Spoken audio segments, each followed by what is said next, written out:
오늘 뜻깊은 주일 아침 우리 성도 여러분들과 광야에서 시험 받으시는 예수님을 묵상하면서 은혜를 나누고자 합니다. 예수님의 생애는 공생의 첫 출발부터 십자가의 죽음의 순간까지 마귀의 시험과 유혹에 둘러싸여서 치열한 영적 싸움을 벌이면서 사셨다, 이렇게 말할 수가 있겠습니다. 공생애를 시작할 때 예수님께서는 광야에서 마귀에게 시험을 받으시며 그의 사역을 출발하셨습니다. 그리고 공생애 동안에 대부분의 예수님의 사역의 중심은 마귀를 물리치고 마귀를 멸하시는 사역을 하셨습니다. 예수님이 병고침의 사역은 마귀를 추방시키는 일과 병행하여 이루어졌습니다. 이제 공생애를 마치는 마지막 순간인 십자가의 죽음을 앞에 두시고도 예수님은 겟세마네 동산에서 치열한 내적인 갈등을 겪으셨지만 끝내는 마귀의 유혹을 물리치시고 십자가의 죽음으로 들어가신 것입니다. 그러므로 예수님은 자신의 공생애 동안 마귀와의 싸움을 싸웠기 때문에 악이 우리에게 주는 시험이 얼마나 힘겨운 영적 전쟁인지 잘 아셨습니다. 그러므로 우리 예수님은 우리에게 기도를 가르쳐 주실 때 주님의 기도의 마지막 기도 제목을 이렇게 말씀하셨어요. 우리를 시험에 들게 하지 마옵시고 다만 악에서 구하옵소서, 이렇게 기도할 것을 가르쳤습니다. 그런데 여러분이 가지고 있는 성경을 잘 보면 다만 악에서 구하옵소서 이렇게 되어 있는데, 그 문장은 다른 번역으로 바꿀 수가 있는데 그것은 악에서 구하옵소서, 이 말은 악한 자에게서 구하옵소서라고 번역할 수 있다고 그 성경 난하주에 쓰여 있습니다. 그러니까 우리 신자들은 하나님, 악에서 구해달라고 하나님께 기도할 때 하나님, 저를, 우리 가정을, 우리 교회를 악한 자에게서 구해 주옵소서라고 기도할 수 있다는 것입니다. 그리고 여기 악한 자는 악한 개인에게서 구해 주옵소서 이렇게 기도할 수 있고, 악한 집단에게서 구하옵소서라고 기도할 수 있고, 악한 세력에서 구해 주옵소서라고 기도할 수 있는 것입니다. 악의 실체는 개인일 수도 있고 집단일 수도 있고 세력일 수 있는데, 우리를 지배하고 우리를 파괴하는 모든 악의 근원은 바로 악한 정신이고 악한 영이고, 그래서 성경이 말하는 악마, 마귀, 사탄입니다. 우리 그리스도인들은 이 세상이 온통 악으로 둘러싸여 있음을 똑똑히 보아야 할 것입니다. 이 세상은 거짓으로 가득합니다. 이 세상은 온갖 속임수로 우리를 유혹해 옵니다. 그런 악을 조장하고 부추기고, 그래서 하나님의 정의에게서 우리를 멀어지게 하는 세력이 바로 마귀요 사탄입니다. 예수님은 그래서 십자가 죽음을 앞두고 계실 때 제자들에게 가장 경계하신 일이 있는데 그것은 바로 마귀의 이 장난이었어요. 주님은 이 마귀가 하나님의 구원 사역의 최대 방해꾼이고 회방자임을 아셨습니다. 그래서 십자가 죽음을 앞두고 베드로에게 이렇게 경고하셨어요. 누가복음 22장 32절에 보면 시몬아 시몬아 보라, 사탄이 너희를 밀가부르듯 하려고 요구하였으나 내가 너를 위하여 내 믿음이 떨어지지 않기를 기도하였으니, 이렇게 말씀하셨어요. 베드로와 그의 제자들이 사탄의 유혹에 시험에 넘어지지 않기를 기도하셨습니다. 요한복음을 보면 가룟 유다의 마음속에 사탄이 들어가더니 그때부터 예수를 팔아넘길 생각이 유다의 마음을 움직이기 시작했다고 말하고 있습니다. 이렇게 마귀는 우리를 향해서 덤벼들 준비를 하고 있습니다. 그래서 우리 예수님은 하나님이 원하시는 길을 가는데 가장 위협적인 방해자요 회방꾼은 다름 아닌 마귀 사탄임을 아셨기 때문에 당신의 제자들이 그 함정에 빠지지 않기를 기도하셨을 뿐만 아니라 예수님 자신도 겟세마네 동산에 올라가 기도의 힘을 다하셨습니다. 예수님은 십자가의 길을 걸어가는데 마지막 걸림돌은 결국 마귀 사탄이 자기를 찾아와서 온갖 유혹과 시험을 하면서 자기의 마음을 흔드실 것을 아셨습니다. 그래서 예수님은 이 마귀로부터의 유혹과 이 시험이면서 동시에 어쩌면 예수님 자신의 그 내면 속에서 일어나는 그 유혹으로부터 이거를 이겨내기 위해서 겟세마네 동산에서 시험에 들지 않기를 간절히 주님이 기도하셨습니다. 이것은 예수님의 영적 투쟁이었습니다. 예수님의 영적 투쟁이 얼마나 간절했으면 피땀방울이 핏방울이 될 정도로 사력을 다해서 기도하셨다고 말씀하고 있습니다. 처음에 예수님의 기도는 이러했습니다. 아버지여, 할만하시거든. 이 말은 아버지여, 할 수 있거든, 이런 말이죠. 아니면 다른 말로 하면 아버지여, 가능하시다면, 이런 말입니다. 이 잔을 내게서 옮기시옵소서. 그렇게 기도했습니다. 이 잔이란 내가 마셔야 할 운명이요, 책임이요, 과업이었습니다. 그 잔을 피해달라 부탁드렸습니다. 그런데 우리 예수님은 두 번째 기도하실 때는 내 뜻대로 하옵시고 아버지의 뜻대로 하옵소서, 이렇게 순종의 기도로 바뀌어졌어요. 겟세마네 동산에서 시험과 유혹을 기도로 이겨내신 예수님은 마침내 하늘 아버지의 뜻이 명료하게 보이기 시작했고, 그러자 우리 예수님은 일어나 함께 가자 하시고는 십자가의 길을 걸어 가신 것입니다. 예수님의 전생에는 영적 전쟁의 이야기입니다. 예수님께서 시험 받으시는 이야기는 마귀와 싸워 이기신 영적 투쟁의 이야기입니다. 예수님의 모습은 우리 그리스도인들의 믿음과 삶의 모범이 되십니다. 그러므로 그리스도가 보이신 그 삶의 모습은 우리 믿는 자들도 그대로 본받아서 살아가야 될 것들입니다. 그래서 우리가 예수님처럼 살려면 예수님이 겪으신 영적 싸움을 싸워 승리하는 삶이 되어야 하는 것입니다. 그래서 신앙인의 길은 유혹과 시험을 이겨내고 주님과 함께 길을 걷는 것이다, 이렇게 말할 수 있겠습니다. 그래서 우리 믿는 자들이 가장 중요하게 생각하고 항상 기도해야 될 제목이 있다면 그것은 바로 주기도에서 예수님께서 마지막 기도 제목에 나오는 것처럼 우리를 시험에 들게 하지 마옵시고 다만 악에서 구하옵소서입니다. 여러분, 그런데 성경에 시험이라는 단어가 두 가지로 사용되는 거 아시죠? 하나는 시련이라는 의미가 있잖아요. 근데 또 하나는 유혹이라는 말이 있잖아요. 오늘 이 시간에 나누는 이 시험은 바로 유혹입니다. 생각하면 생각할수록 우리를 시험에 들지 않게 해달라고, 이 악에서 나를 구하옵소서, 이게 얼마나 귀한 기도인가를 알 수 있습니다. 우리가 살아가면서 언젠가 누가 나에게 큰 제안을 할 수 있잖아요. 이거 한번 같이 해보자, 당신 만난 게 내 축복이다, 이렇게 하면서 만난 일이 있잖아요. 근데 그게 어느 날 파토가 납니다. 근데 돌이켜보면 그게 어그러진 게 참 잘 됐다. 만약 내가 거기 빠져들어갔다면 내 인생이 어떻게 됐을까? 사실 우리가 마귀가 되는 것과 선한 그리스도인으로 사는 그 삶은 백지장 차이입니다. 이 어둠과 빛, 선과 악의 이 사이가 그렇게 멀리 있지 않아요. 한순간 발을 잘못 들이면 그만 큰 나락으로 떨어지면서 우리의 인생이 엉망이 돼버리고 맙니다. 그래서 저희들은 하나님께서 우리 인생을 이렇게 여러 가지로 막으시고 유혹에서 건져내시고 악으로부터 우리를 보호해 주신 그 주님의 은혜를 생각할 때 모든 게 주님의 은혜다, 이렇게 생각할 수밖에 없습니다. 성도 여러분, 오늘 주님 읽은 본문 말씀을 한번 잘 읽어보시기 바랍니다. 우리 신자들의 삶은 마귀가 주는 유혹과 시험을 그저 피하기만 하는 것이 능사가 아니라는 거예요.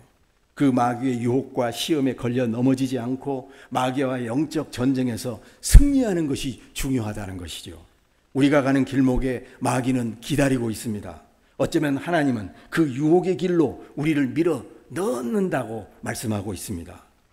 오늘 읽은 본문을 잘 보시면 예수님을 마귀와 시험 받도록 광야로 몰아내신 분은 다름 아닌 성령님이셨습니다. 우리가 오늘 읽은 말씀 마태복음 4장 1절을 보면 이렇게 되어 있어요. 그때에 예수께서 성령에게 이끌려, 이제 여기서부터는 자막이 나와야 되겠죠? 네. 저기는 안 나오고 여기는 나오고. 네. 맞죠? 본문을 다시 읽을게요. 마태복음 4장 1절에 그때에 예수께서 성령에게 이끌려 마귀에게 시험을 받으러 광야로 가사. 여러분, 이 말씀이 좀 이상하지 않습니까? 분명히 우리 상식으로는 성령님은 시험하는 마귀가 있는 그 마귀의 유혹과 시험에서 피할 길을 주셔야 되잖아요. 성령님은 우리로 하여금, 예수님으로 하여금 마귀의 시험을 받지 않도록 피해가도록 만드셔야 되는데, 그 성령이 예수님을 시험하고 있는 마귀가 있는 광야로 몰아넣으신다고 하는 것입니다. 여기 마태복음 4장 1절에 예수님께서는 성령에게 이끌리어 광야로 들어가셨다 이렇게 말하고 있는데, 여기서 이끌리어라고 이 말은 사로잡혀라는 그런 의미가 있어요. 누가복음에는 예수님의 광야 시험을 똑같이 기록하고 있는데, 거기서는 뭐라고 말하냐면 예수님이 성령의 충만함을 입어 광야로 들어가셨다 이렇게 말하고 있습니다. 성령 충만을 입어 들어간 곳이 바로 광야였고, 거기에 마귀가 예수님을 기다리고 있는 것입니다. 여러분, 성령 충만했다면 마귀가 있는 자리를 피해야 하지 않습니까? 그리고 예수님이 성령 충만했다면, 그 성령 충만한 상태로 예수님이 광야로 가셨다면 마귀는 성령으로 충만한 예수님을 보자마자 한 길로 왔다가 일곱 길로 도망가야 되지 않습니까? 그러나 성령이 계신 곳에 마귀가 있는 거예요. 성령 충만이 있어도 마귀가 거기에 또 있는 겁니다. 우리 신앙의 삶은 100% 성령 충만만 있고 또 마귀는 존재하지 않는 그런 삶이 아니라, 우리가 죽을 때까지, 하나님 나라 이룰 때까지 마귀의 활동과 성령의 이 능력이 함께 이렇게 갈등하고 이렇게 서로 대결하고 이렇게 엎치락닥치락 하면서 우리는 살아가게 되어 있다고 생각할 수 있겠습니다. 이것은 무엇을 말해주냐면, 광야에서 성령과 마귀의 영적 대결이 지금 일어나고 있다는 것을 말해주고 있습니다. 하나님의 영이신 성령은 예수님 안에서 충만하게 임하였습니다. 그러자 그 충만함을 입은 예수님은 성령의 이끌림을 받아 마귀가 기다리는 광야로 들어가신 것입니다. 예수님께서 광야로 들어가시기 전에 요단강에서 세례 요한에게 세례를 받으셨어요. 이 세례식은 공생애를 시작하는 예수님을 하나님께서 공개적으로 인준하는 절차였습니다. 그런데 여기서 가장 중요한 두 가지 포인트가 있는데, 하나는 하늘에서 음성이 들렸다고 하는 것이죠. 이는 내 사랑하는 자요, 내 기뻐하는 자라. 그런데 이 음성은 요단강에서만 들려진 게 아니라 변화산에서 예수님의 몸이 놀랍게 변형되었을 때도 그때 똑같은 음성이 들렸습니다. 이 말씀은 공생애를 시작하는 성자 예수님을 하나님께서 인준하신다는 일종의 선포와 같은 것이었습니다. 그러나 이때 아버지의 인준하시는 말씀만 있는 게 아니라 성령이 비둘기같이 임했다 이렇게 말하고 있습니다. 예수님은 성령을 물로 세례받으실 뿐만 아니라 성령의 세례를 받으시는데, 바로 그때 성령의 충만함을 입으신 것입니다. 그리고 그 성령의 충만한 상태를 가지고 광야로 들어가신 것입니다. 아니, 정확히 말해서 성령 충만한 예수를 성령이 광야로 밀어낸 것입니다. 그래서 성경에 예수께서 성령에 이끌리어 광야로 갔다 그랬던 것입니다. 광야로 예수님을 몰아넣으신 것은 하나님의 의도이고 계획이었습니다. 예수님의 사역의 본분은, 그 중심은 마귀의 일을 멸하러 오신 것입니다. 그런데 마귀의 영들과 싸워 이기려면, 마귀의 일을 괴멸시키려면 성령 충만이 필요했습니다. 성령으로 충만한 예수님은 광야로 들어가셔서 악한 영과 악한 세력과 영적 전쟁을 치르도록 하시는데, 이것은 하나님 나라 복음을 전파하는 일에 반드시 통과해야 할 어떤 관문과 같은 것이었습니다. 그러니까 하나님의 뜻은, 하늘 아버지의 뜻은 마귀의 일을 멸하시려는 것에 있습니다. 그러므로 가장 먼저 할 일은, 우리가 가장 먼저 해야 될 일은 마귀와 결투를 벌여야 하는 것입니다. 그러므로 우리 신자의 삶도 성령의 능력으로 마귀가 대결하는 결투장에서 승리하는 것이다 이렇게 말할 수가 있겠습니다. 광야에서 마귀가 준 시험과 유혹은 세 가지였습니다. 첫 번째는 이 돌들을 떡이 되게 해보라는 것이죠. 두 번째 시험은 높은 곳에서 뛰어내리라. 그러면 너의 가진 힘을 한번 마음껏 사용해봐라. 세 번째 시험은 만국의 영광을 줄 테니 내게 절하라. 이런 세속적인 영광을 누려봐라. 이런 것이었습니다. 광야에서 마귀가 예수님에게 던진 유혹과 시험은 돌을 떡으로 만들어라. 높은 곳에서 뛰어내려라. 내게 절하면 만국의 영광을 주리라. 이런 것이었습니다. 그러면 이 모든 유혹과 시험의 본질이 무엇이겠습니까? 하나님의 뜻을 따르지 말고 내가 요구하는 길을 선택해라. 그러면 지금 내가 필요한 것을 당장 내가 주겠다는 거죠. 내가 영원히 누릴 권세와 영광을 다 주겠다는 그런 제안이었습니다. 이 시험의 모든 성격이 무엇이겠습니까? 그것은 인간이 누리고 싶고 인간이 갖고 싶어하는 모든 욕망의 총체였습니다. 이 시험은 인간의 오욕칠정, 인간의 욕심, 인간의 탐욕, 인간이 누리고 싶고 소유하고 싶고 거머쥐고 싶은 모든 것을 전부 모아놓으신 것입니다. 오늘 저는 이 세 가지 유혹의 의미에 대해서는 설교하지 않을 겁니다. 설교할 시간도 없고 또 이 내용은 여러분이 이미 많이 들으셨을 것입니다. 그러나 오늘 우리가 생각해 볼 것은 여러분들이 지금까지 수없이 설교 말씀으로 들었던 예수님의 광야 시험 세 가지에 담겨 있는 그 의미도 중요하지만 우리가 정말 한번 새롭게 생각해 볼 것은 우리의 신자의 삶은 마귀와의 영적 싸움이 분명히 있다라고 하는 거죠. 그리고 더 중요한 것은 우리를 넘어뜨리는 마귀의 존재와 마귀의 실체를 확실히 알아야 한다는 것입니다. 성도 여러분, 우리는 살아가면서 예수님이 만난 이 마귀의 마귀를 실제로 의식하면서 살아가고 있습니까? 만약 우리가 마귀, 사탄의 실체를 알아차리지 못한다면 여러분과 저는 영적 전쟁에서 반드시 실패하고 말 것입니다. 성도 여러분, 광야에서 그 예수님이 어떻게 시험을 받으실 것이라고 상상을 해보셨어요? 정말 마귀가 진짜로 예수님 옆에 나타나가지고 뭐라고 속삭거리면서 얘기를 했다고 생각을 하십니까? 아니면 광야에서 기도하고 있는데 예수님의 내면 속에서, 예수님의 마음 속에서 심리적인 어떤 갈등이 일어난 것으로 혹시 생각을 할 수 있습니까? 보면은 이 두 가지가 다 맞을 수 있어요.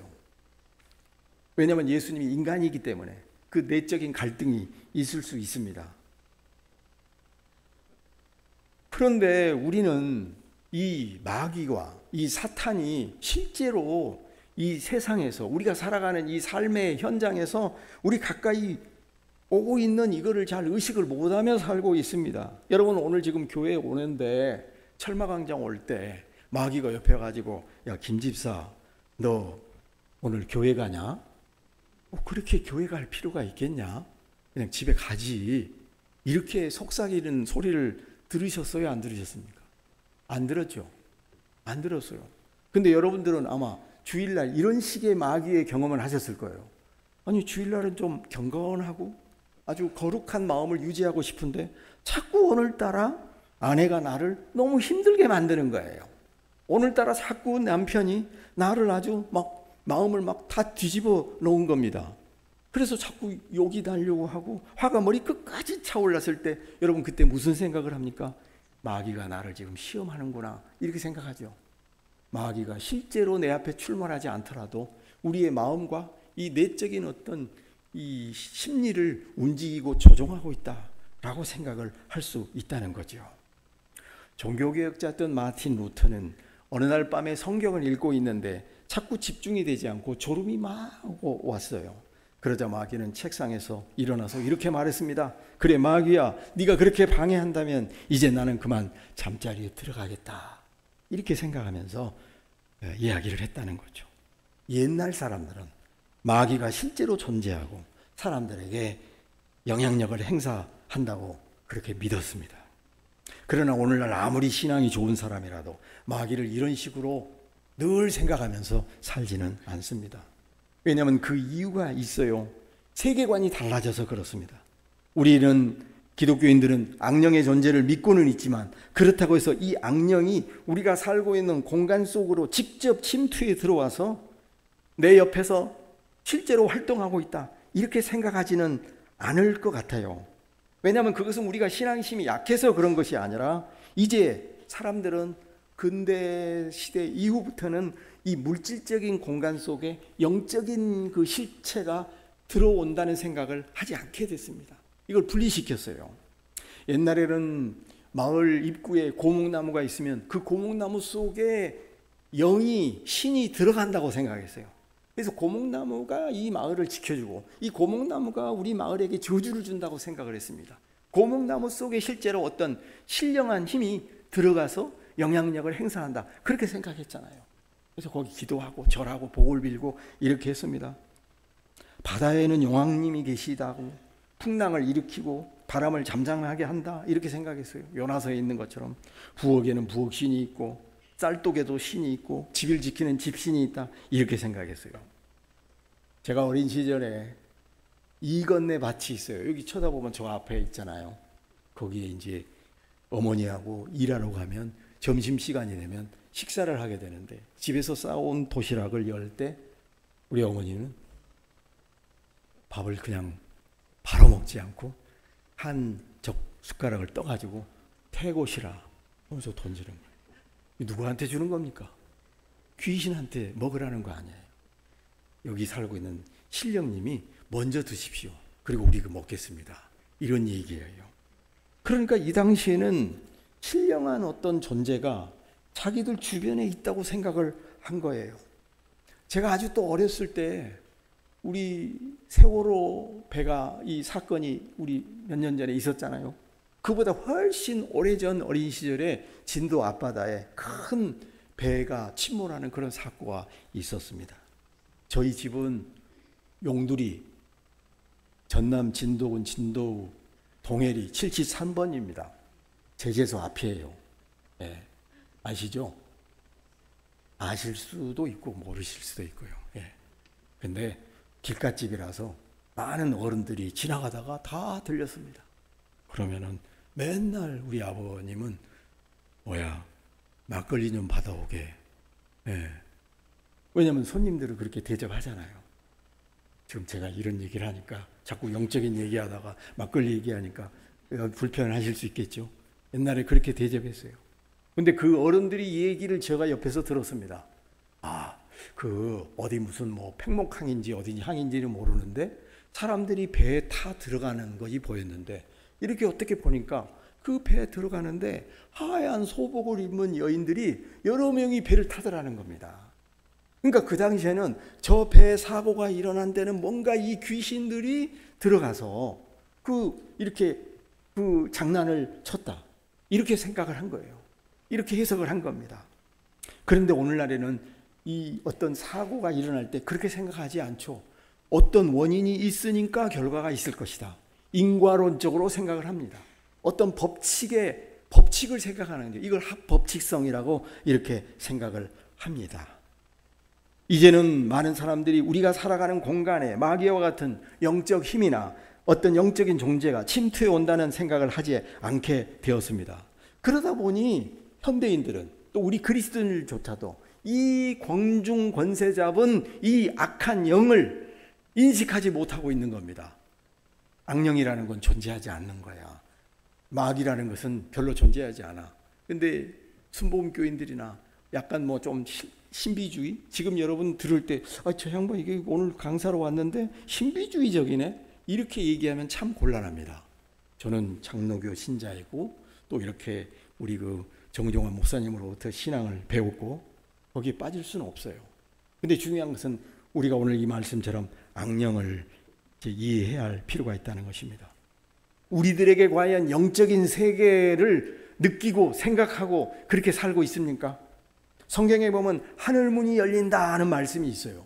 스데반이 순교할 때도 하늘이 열리면서 스데반은 그 고통을 이길 수가 있었습니다. 성경의 세계관은 분명해요. 분명히 악한 영들이 있고 그 악령들이 곳곳에서 활동하고 있다고 하는 것이죠. 사도 바울은 그래서 이 세상에는 분명히 영적인 세력이 활동하고 있다, 그 영적 권세들이 이 세상을 지배하고 있다, 이렇게 믿었습니다. 그래서 에베소서 2장 2절에 보면 이런 말씀이 있습니다. 여러분, 매우 중요한 말씀인데 같이 한번 읽어보겠습니다. 시작. 그때에 너희가 공중의 권세자분들, 곧 지금 불순종의 가운데 역사하는 가운데 공중 권세 잡은 자, 이게 뭐겠어요? 바로 우리 눈에 보이는 이 영역, 하늘의 영역 속에서 권세를 잡고 있고, 그리고 뭔가 역사하는 영이 있다라고 하는 것이죠. 사도 바울은 바울 시대의 신자들은 이 세상에는 보이지 않지만 어떤 영적인 실체가 분명히 존재하고 있고, 그 세력이 바로 공중 권세자인 자이고, 이게 바로 마귀이고 사탄이라는 것을 분명히 알고 있었습니다. 바로 그 마귀는 바로 불신자들 마음속에, 심령 속에 움직이고 있다고 말씀하고 있습니다. 바울 서신을 잘 읽어보면 여러 곳에 정사와 권세라는 그런 단어가 이렇게 나오는데, 골로새서 1장 16절부터 이렇게 보면 하나님께서는 만물을 창조하실 때 하늘에 있는 것과 땅에 있는 것을 창조하셨고, 보이지 않는 것과 보이는 것을 창조했다 그랬는데, 그 보이지 않는 것 속에는 정사와 권세가 있다고 이렇게 말씀하고 있습니다. 그런데 예수님께서는 이 정사와 권세를 십자가로 정복하셨다 이렇게 말씀하고 있습니다. 골로새서 2장 15절을 보면 이런 말씀이 있습니다. 개역 성경에는 이렇게 돼 있어요. 정사와 권세를 벗어버려 밝히 드러내시고 십자가로 승리하셨느니라, 그렇게 말하고 있습니다. 우리가 읽고 있는 개역 개정판을 보면 통치자들과 권세들을 무력화하여 드러내어 구경거리로 삼으시고 십자가로 그들을 이기셨느니라 라고 말씀하고 있습니다.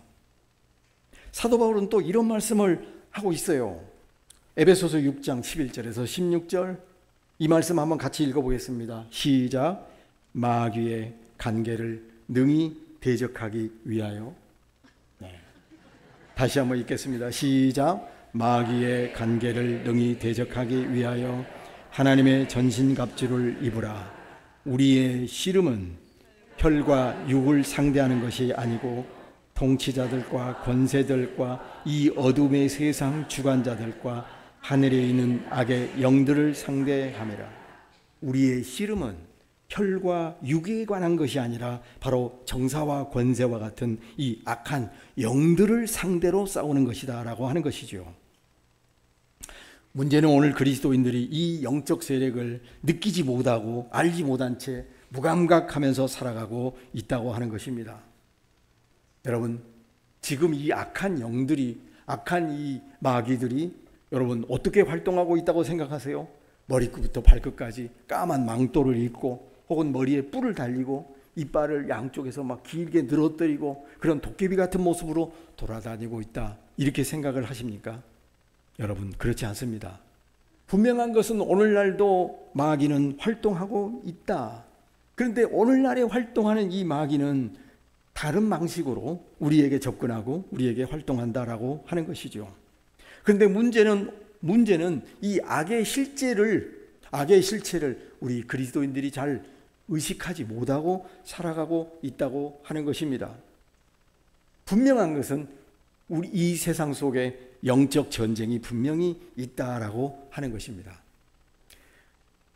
그런데 이 마귀와 이 사탄은 이제 옛날과 다르게 나타난다고 말하고 있습니다. 많은 학자들이 그렇게 말하고 있는데, 그 중에 월터 윙크라는 사람이 이런 책을 썼어요. 사탄의 체제와 예수의 비폭력이라는 이 책에서 뭐라고 말하냐면은, 이제 여러분들이 점점 잠들기 시작하는 것 같아요. 시간이 다 됐는데 설교가 끝날 기미가 안 보인다 라는 표정이 좀 보여요. 5분 안에 끝내겠습니다. 뭐냐면은 마귀가 이렇게 날개를 달고 뿔 달리고 망토를 쓰고 이렇게 나타난다고 생각하는 것은, 저 바울 시대나 예수님 시대에 그렇게 이해를 했다면, 오늘날에는 이 마귀는 그렇게 인격적인 모습을 하고 나타나는 게 아니라 비인격적인 형태로 나타나서 어디를 점령하냐면 이 세상의 제도와 문화와 관습과 이데올로기와 이런 체제, 시스템을 움직인다는 거죠. 네. 그래서 예를 들어면, 쉽게 얘기하면 옛날에 우리 조선시대 때 칠거제약 같은 거 있었잖아요. 이게 다 여자들에게 다 뒤집어 씌운 그 것들이었잖아요. 이거 나쁜 거잖아요. 근데 사람들은 그걸 당연하게 생각하면서 살아갔어요. 이런 것들이라는 거죠. 그래서 이 사람은 말하기를 악은 이제 지배체제라는 형태로 이 세상을 움직이고 있다는 거죠. 영어로 말하면 도미네이션 시스템이라고 부르는데 이 세상을 움직이는 어떤 지배체제가 있다는 겁니다. 어느 시대에는 기독교인들이 모여있는 국가인데도 인종차별을 백인 크리스찬들이 흑인들을 향해서 어마어마하게 이렇게 합니다. 어느 시대에는 히틀러가 600만 유대인들을 죽이는데 독일 그리스도인들이 그거를 찬성하고 있어요. 이게 지배체제예요. 우리도 어느 때는 부동산 열풍이 막 불기 시작하면 사람들이 부동산을 사지 않으면 우리가 마치 낙오자가 된 것처럼 그런 시대가 있었잖아요. 지금도 그렇지만 이런 것이 일종의 지배체제예요. 사교육을 시키지 않으면 이거는 내 자녀가 완전히 나락으로 떨어진다, 이런 생각을 할 때가 있다고 하는 거죠. 이런 식으로 얘기를 한 것이 있습니다. 악이라고 하는 것은 이제 실제로 우리 주변에서 이런 방식으로 활동을 하고 있다고 하는 것이죠. 그래서 이제 성경에 나오는 이 악한 것을, 악령을, 마귀를 다른 식으로 우리가 이해를 해야 한다는 것이죠. 여러분, 성경 말씀 요한일서 2장 15절 17절 말씀 우리가 잘 아는 말씀인데 한번 읽어 보겠습니다. 여기에 이제 그런 내용이 있는데, 여기에 세상이라는 단어가 나오는데 성경의 신약 성경에 보면 이 세상이 부정적으로 사용되는 용어가 있어요. 근데 이것을 전부 다 지배체제라는 말로 한번 바꿔서 설명할 필요가 있습니다. 저기 보면 한번 읽어보겠습니다. 시작. 이 세상이나 세상에 있는 것들을 사랑하지 말라. 누구든지 세상을 사랑하면 아버지의 사랑이 그 안에 있지 아니야. 여기까지만 하겠습니다. 자, 여기 나오는 이 세상이라는 단어를 바꿔서 뭘로 바꾸냐면 지배체제로 바꿔서 한번 집어넣어서 읽을 수 있어요. 무슨 말이냐. 자, 다시 한번 읽은다면 세상을 지배체제로 바꿔. 시작. 이 지배체제나 지배체제에 있는 것들을 사랑하지 마라. 누구든지 지배체제를 사랑하면 아버지의 사랑이 그 안에 있지 아니하다라고 하는 것이죠. 여러분, 지배체제가 뭔지 조금 이해를 하시나요?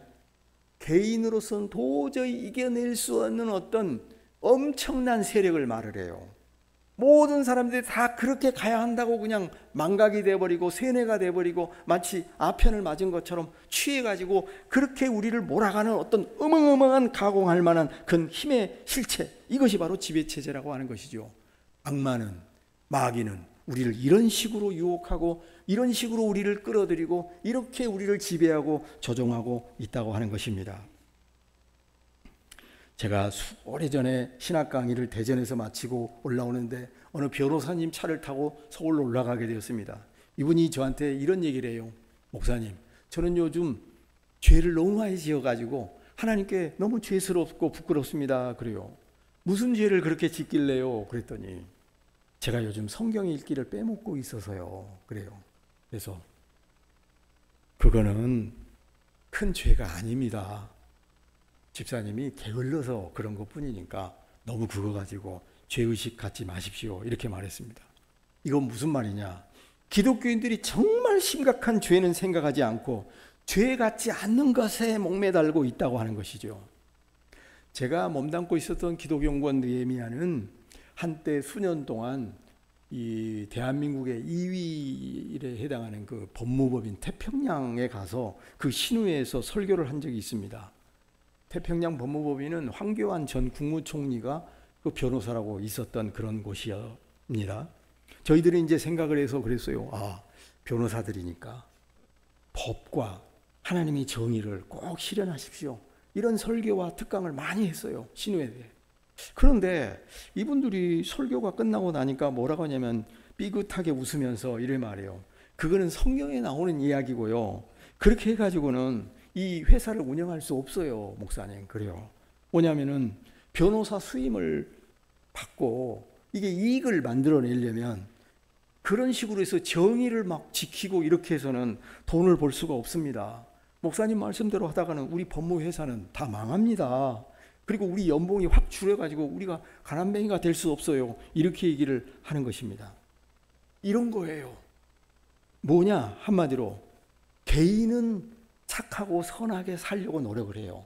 근데 우리가 어떤 집단 속에 들어가면 어느새 나도 모르게 악한 인간이 되고 악한 일에 협조자가 된다고 하는 것이지요.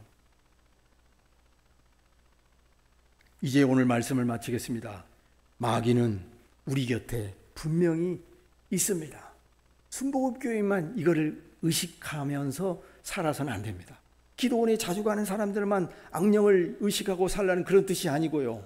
오늘 성경 말씀 제가 여러 번 소개해드렸잖아요.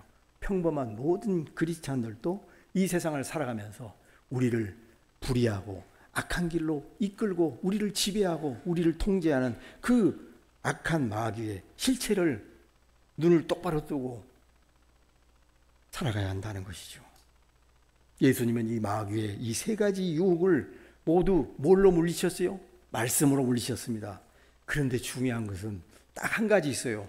누가복음 4장 13절에 보니까 이런 말씀이 있더라고요. 뭐냐면은 마귀가 모든 시험을 다 한 후에 얼마 동안 떠나니라 그랬어요. 그러니까 이게 뭐예요?